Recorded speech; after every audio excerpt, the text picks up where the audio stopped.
ژوند د خوشحالیو او خفګانونو ټولګه ده، یا په بله اصطلاح ژوند د لاسته راوړنې او د لاسته ورکونې یوه ځانګړې مجموعه ده. انسان په طبیعي لحاظ په هغه وخت ارامېږي چې هغه څه ترلاسه کړي کوم چې دی نه لري، یا هغه څه ترسره کړي کوم چې دی هغه فکر کوي، خیال کوي، په خیالي نړۍ کې چې دی څه وي. ما لپاره د خوشحالۍ څو شیان وي چې زه په خوشحالېږم، ارامه کېږم پې.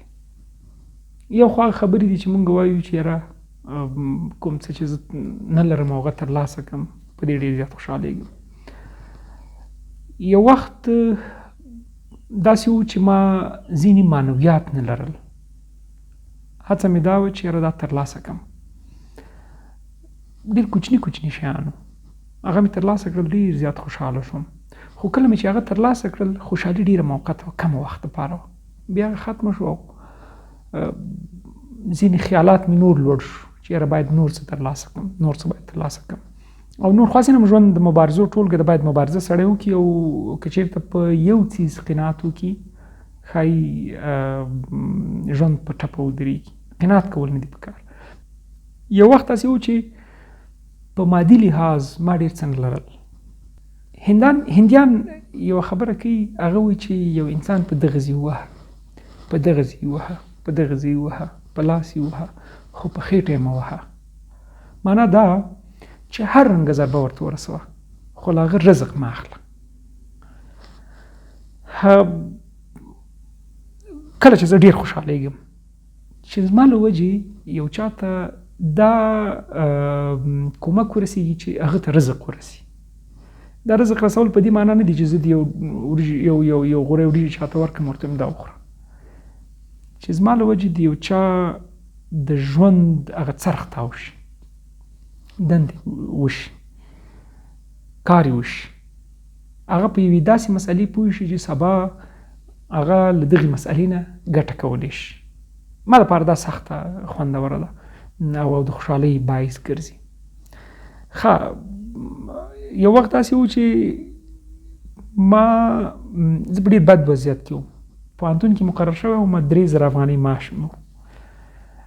په دغه 3000 افغانو دا یې ما ته 9 میاشتې نه وي راکړې او کور مې په لرې و، دلته مې یو اطاق نیولی و، په دې کې به اوسېدم. ډېر سخت وضعیت مې تېر کړ. په هغه وضعیت چې زه اوس خپل ځوانان ملګري دوستان که وګورم سخت ورته ځورېږم. هغه وخت داسې څوک نه و چې ما ته لاس راکړي چې راپورته مې کړي. خو په اوس وخت کې که زه په داسې حالت کې یو ځوان وګورم او لاس ورکم، دومره راحته کېږم، دومره خوشحالېږم، هغه خپل هر څه هغه پخواني حالات مې ټول سترګو ته درېږي.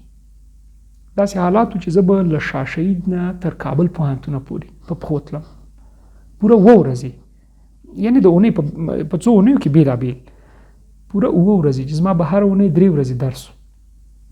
7 ورځې زه په پښو تللی یم، سهار 8 بجې به مې درس و. فکر وکړه شاه شهید نه تر کابل پوهنتون پورې څومره لاره ده چې زه هره ورځ له دغه ځایه په پښو لاړ شم او بېرته راشم. ما د دې وس هم نه لاره چې زه په پوهنتون کې ډوډۍ وخورم، ځکه شاید پوهنتون کې ډوډۍ خوړل 100 افغانۍ دغه ولري، کار ولري.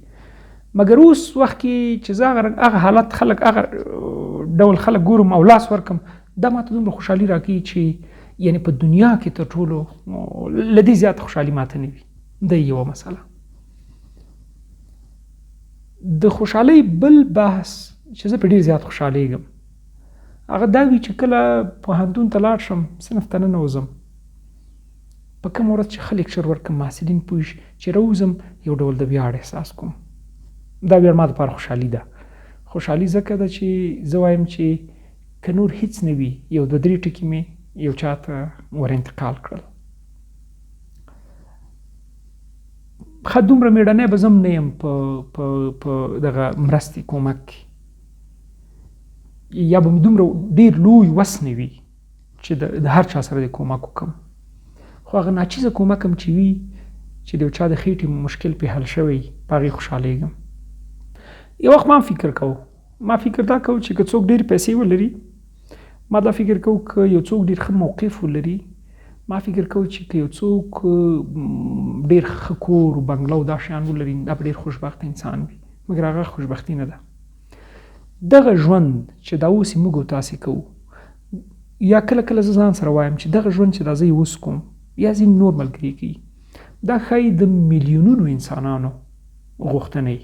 هغوی یعنې دې دپاره دغه لري هیله لري چې زه هم د دغه غوندې ژوند وکړم. یعنې د میلیونونو انسانانو هیله دا ده او دې ته ورته د ډېرو کسانو.